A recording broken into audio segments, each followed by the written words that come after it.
नमस्कार, दिल्ली न्यूज में आपका बहुत बहुत स्वागत है। चलिए देखते हैं आज की 25 फटाफट काम की और महत्वपूर्ण बड़ी खबरों को। पर इससे पहले वीडियो को लाइक करना बिल्कुल ना भूलें। होली दिवाली पर मुफ्त बाकी 10 सिलेंडर 500 रुपए में देने की तैयारी में दिल्ली सरकार।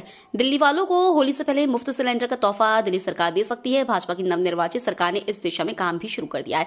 योजना का ड्राफ्ट तैयार कर लिया गया है। कैबिनेट की अगली बैठक में इस पर फैसला भी लिया जा सकता है। दिल्ली सरकार के खाद्य एवं आपूर्ति मंत्री मनजिंदर सिंह सिरसा ने बताया कि विभागीय अधिकारियों के साथ इस बारे में बैठक हुई है। होली और दिवाली गरीब महिलाओं को एक एक एलपीजी सिलेंडर दिए जाने की योजना का खाका तैयार हो गया है।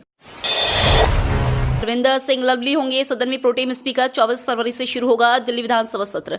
भाजपा विधायक और पूर्व दिल्ली विधानसभा नेता प्रतिपक्ष विजेंद्र गुप्ता ने शुक्रवार को कहा कि रविंदर सिंह लवली सदन के प्रोटेम स्पीकर होंगे। गुप्ता ने बीते दिनों हुई कैबिनेट बैठक के बारे में कहा कि मुख्यमंत्री के साथ बैठक में इस बात पर चर्चा हुई है कि आगे की कार्रवाई कैसे आगे बढ़ाई जाए।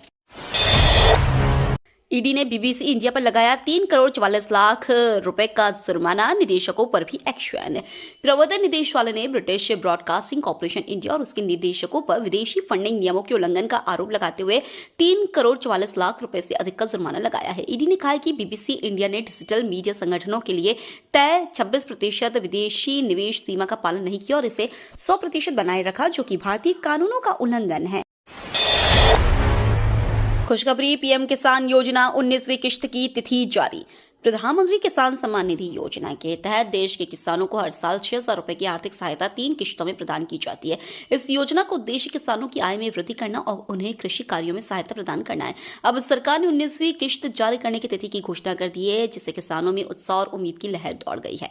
सरकार ने घोषणा की है कि पीएम किसान योजना की 19वीं किश्त 24 फरवरी 2025 को जारी की जाएगी। इस दिन प्रधानमंत्री नरेंद्र मोदी द्वारा डायरेक्ट बेनिफिट ट्रांसफर प्रणाली के माध्यम से सभी पात्र किसानों के बैंक खातों में 2,000 रुपए की राशि सीधे ट्रांसफर की जाएगी।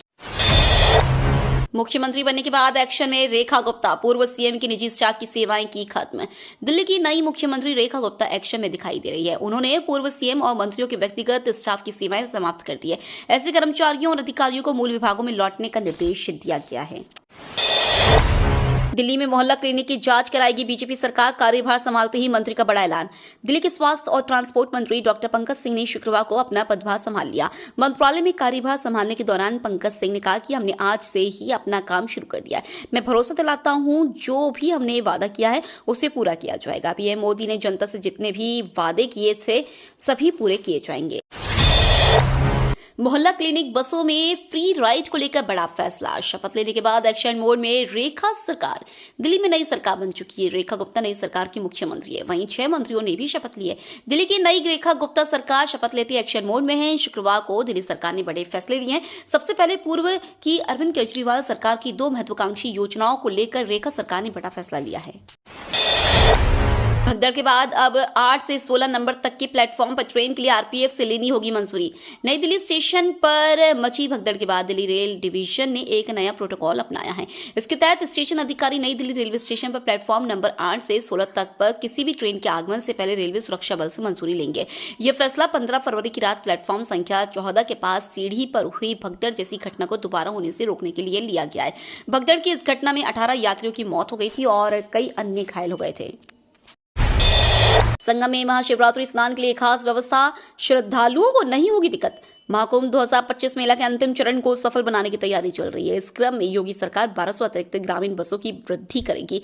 इन बसों को क्षेत्रवार चलाया जाएगा, जिससे श्रद्धालुओं को बेहतर व्यवस्थाएं मिल सकें। सरकार ने महाकुंभ में पहुंच रहे श्रद्धालुओं की संख्या को देखते हुए बसों को बढ़ाने का फैसला किया है। उत्तर प्रदेश की परिवहन राज्य मंत्री दयाशंकर सिंह ने बताया कि महाशिवरात्रि स्नान आज से 28 फरवरी 2025 के लिए 1200 बसें रिजर्व में रखी गई हैं। लोकसभा चुनाव में यूएस फंडिंग के ट्रंप के दावों पर मचा हड़कंप। हरकत में आई भारत सरकार। अमेरिका के राष्ट्रपति डोनाल्ड ट्रंप ने पिछले साल भारत में हुए लोकसभा चुनावों में अमेरिकी फंडिंग का दावा कर हड़कंप मचा दिया है। अमेरिकी एजेंसी यूएसएआईडी द्वारा भारत में वोटिंग परसेंटेज बढ़ाने के लिए कथित तौर पर $21 मिलियन की फंडिंग रद्द किए जाने के बाद अब भारत सरकार हरकत में आ गई है। शुक्रवार को विदेश मंत्रालय ने इस पर चिंता जताते हुए कहा है कि देश के आंतरिक मामलों में विदेशी हस्तक्षेप की खबरें चिंताजनक है। सरकार ने कहा है कि इसे लेकर जांच शुरू कर दी गई है। दिल्ली के 553 मोहल्ला क्लिनिक पर बीजेपी सरकार का बड़ा फैसला। 30 दिन में बन जाएंगे आरोग्य मंदिर। दिल्ली सरकार के स्वास्थ्य विभाग की बैठक में बड़ा फैसला लिया गया है। दिल्ली की 553 मौजूदा मोहल्ला क्लिनिकों को शहरी आयुष्मान आरोग्य मंदिर में अपग्रेड किया जाएगा। इसके लिए 30 दिनों का लक्ष्य रखा गया, यानी 30 दिनों के भीतर दिल्ली के 553 मोहल्ला क्लिनिक आरोग्य मंदिर में बदल जाएंगे। 24 फरवरी से दिल्ली विधानसभा का पहला सत्र, केजरीवाल के लिए नई मुश्किलों की शुरुआत। दिल्ली में भारतीय जनता पार्टी की सरकार ने अपना कामकाज शुरू कर दिया है। शपथ के साथ ही रेखा गुप्ता की सरकार पूरे एक्शन मोड में है।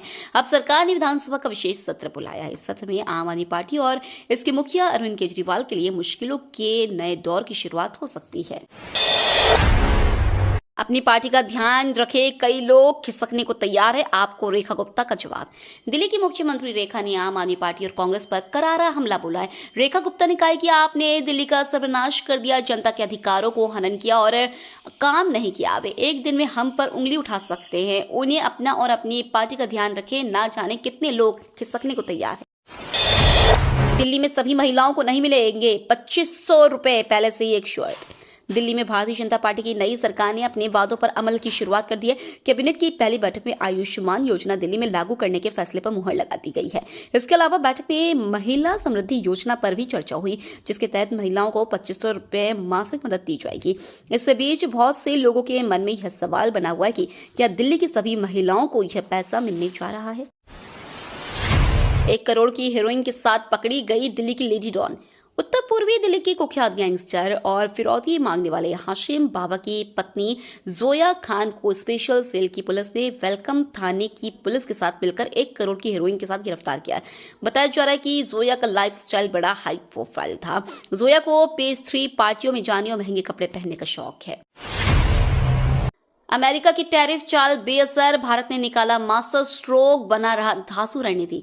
अमेरिकी राष्ट्रपति डोनाल्ड ट्रंप द्वारा लाए गए हाई टैरिफ से कई देश बिलबिलाए हुए हैं, मगर भारत इसके लिए अमेरिका पर निशाना साधने के बावजूद एक ठोस रणनीति तैयार करने शुरू कर दी है।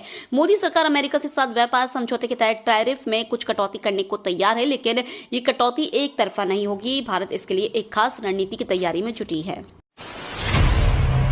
रात में भी भव्य दिखेगा राम मंदिर का नजारा, शिखर पर लगेंगी सतरंगी लाइटें, होंगे कई और बदलाव। श्री राम जन्मभूमि तीर्थ क्षेत्र ट्रस्ट के सचिव चंपत राय ने कहा है कि निर्माण समिति की बैठक में तीर्थ यात्रियों के लिए सुविधाएं बढ़ाने पर गंभीर चर्चा हुई है। राय ने यह भी कहा कि मंदिर का शिखर जल्द ही रात में रंगीन रोशनी से जगमगाएगा। बैठक के दौरान इस प्रोजेक्ट पर भी विस्तृत चर्चा हुई है। उन्होंने कहा कि श्रद्धालुओं की बढ़ती संख्या और आगामी रामनवमी उत्सव के दौरान होने वाली भारी भीड़ को देखते हुए सुविधाओं के विस्तार पर गंभीरता से लिया जा रहा है। विकसित दिल्ली के लिए लगातार काम करेंगे, शपथ लेने के बाद बोली रेखा गुप्ता। भारतीय जनता पार्टी की रेखा गुप्ता ने रामलीला मैदान में एक भव्य शपथ ग्रहण समारोह में दिल्ली के मुख्यमंत्री के रूप में शपथ ले ली है। रेखा गुप्ता भारतीय जनता पार्टी की चौथी दिल्ली की मुख्यमंत्री और इस पद पर आसीन होने वाली दूसरी महिला नेता बन गई हैं। वह बीजेपी की सुषमा स्वराज, कांग्रेस की शीला दीक्षित और आपकी आतिशी के बाद दिल्ली की चौथी महिला मुख्यमंत्री भी हैं। रेखा गुप्ता के साथ ही 6 सहयोगियों को भी कैबिनेट में जगह दी गई है। इसमें प्रवेश वर्मा का नाम भी शामिल है। मुख्यमंत्री के रूप में मनोनीत होने के बाद अपनी पहली टिप्पणी में रेखा गुप्ता ने कहा कि वह दिल्ली को नई ऊंचाइयों पर ले जाने के लिए प्रतिबद्ध है। बारिश से गिरा तापमान, दिल्ली की हवा में भी आया सुधार।